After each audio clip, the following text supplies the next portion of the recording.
When I was a boy, I, like many children do I suppose, had an incredible fear of the dark. After being tucked in at night, I would beg and plead for my mum or dad not to shut out the lights. And they always agreed.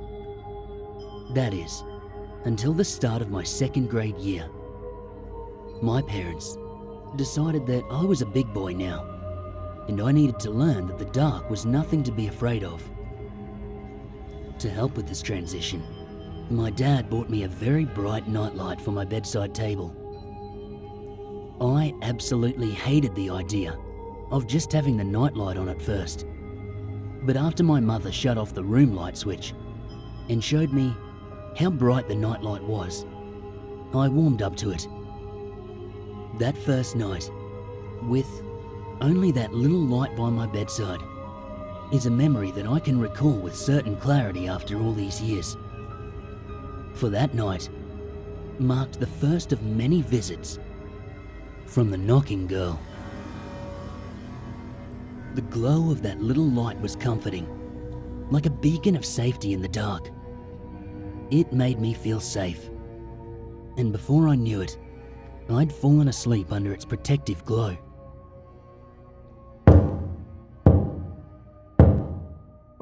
Three distinct knocks woke me from my slumber sometime later in the night. My eyes flew open, and my head turned to look at my bedroom door, which was left slightly ajar.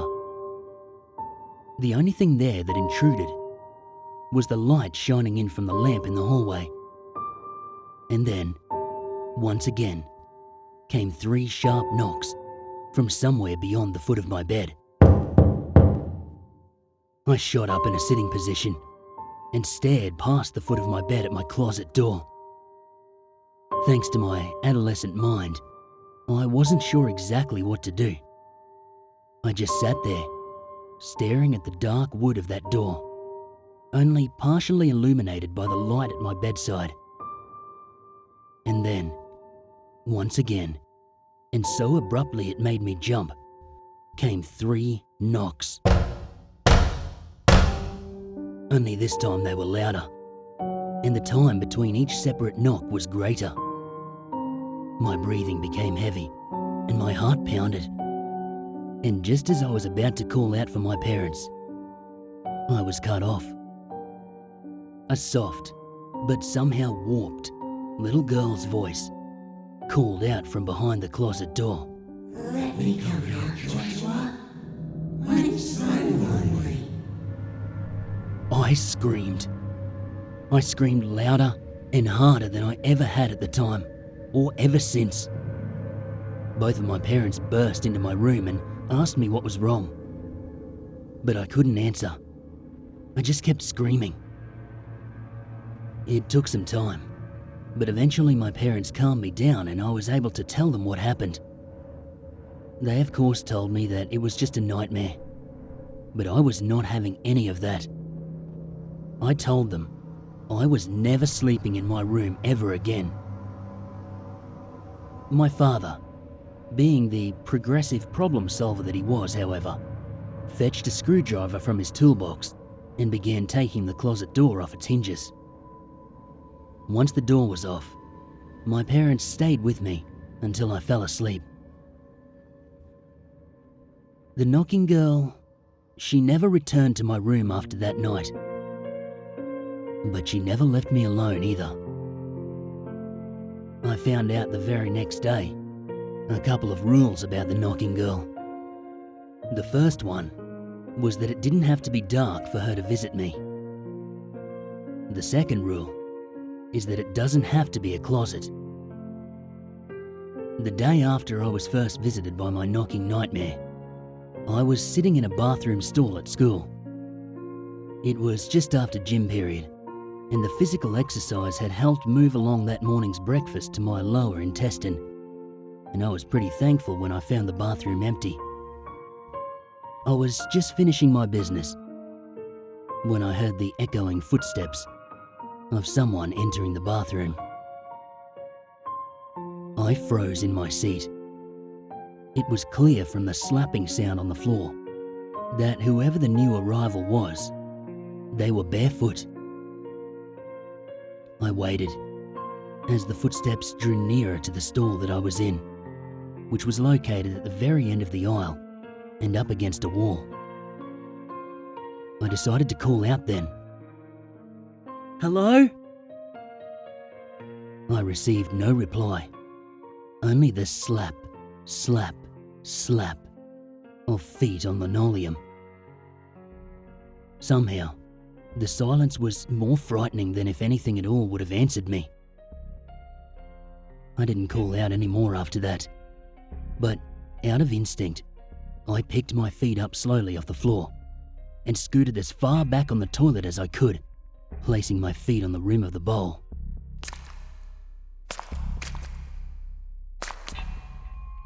The footsteps, they were nearly at my stall now. I closed my eyes tightly as the sound of the steps continued.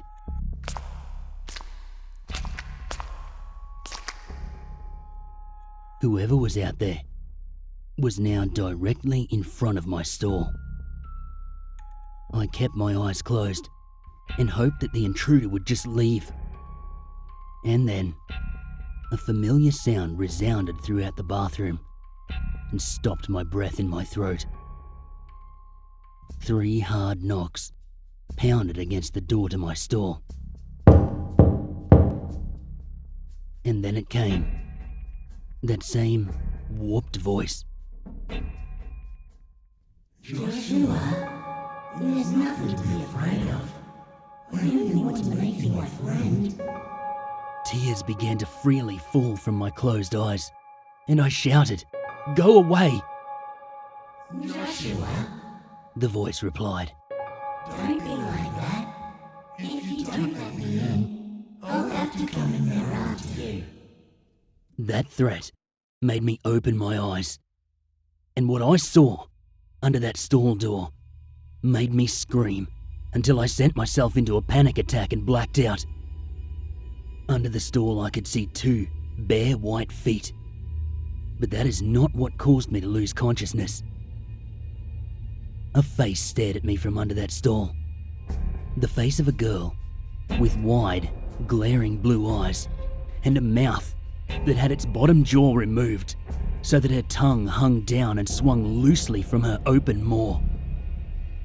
Her neck was unnaturally long, and it twisted underneath the stall door just enough so that her head was in the stall with me. Those blue eyes are all that I remember before waking up in the nurse's office. Apparently, the school janitor was mopping the hallway just outside the bathroom when he heard me screaming bloody murder. The school called my mum, and I was questioned over and over about what happened to me in that bathroom. I really didn't know what to say, so I made up some story about falling asleep while I was on the toilet and having a nightmare. The school sent me home anyway, and my mother was furious. She didn't ground me or anything though. I think she just felt sorry for me and didn't quite know how to help. I told her I was fine when she asked later that day. I lied. From then on, the knocking girl came to me at any time that I was alone. If my parents were outside and I was walking past the hallway closet, I heard knocking. If I was alone in my kitchen, I could hear knocking coming from inside every single cabinet around me. Sometimes, she would call out from wherever she was knocking. She would tell me that she needed a friend to keep her company. I don't know why she couldn't just open the door and come get me, but I was sure as hell glad she didn't. It didn't occur to me immediately, but eventually, I wondered how she could even speak in the first place if her bottom jaw was removed. I suppose if you're being haunted by a spirit, that's a really silly thing to wonder. But honestly, I sort of got used to her. Eventually, she even stopped speaking altogether. She just knocked from behind whatever barrier she could for whatever reason not pass through. That made it easier to become more relaxed. I don't mean to say that I wasn't afraid of her anymore. Don't get me wrong, I never wanted to see that horrible face again. But as I grew older, she sort of became a normalcy. I just lived my life by specific rules. I never went to a public bathroom anymore. My bathroom breaks were scheduled at home, and when there were people in the house. I also grew accustomed to never opening a door unless someone I knew was on the other side of it.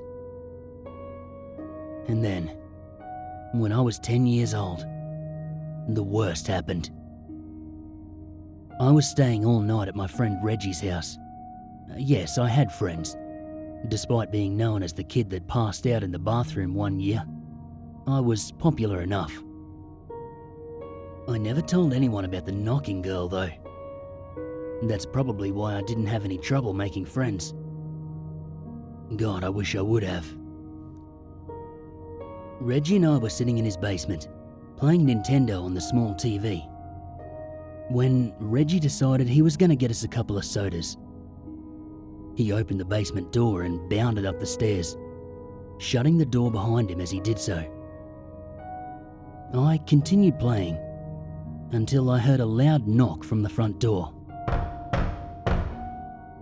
I then heard footsteps as Reggie walked from the kitchen to his front door and opened it.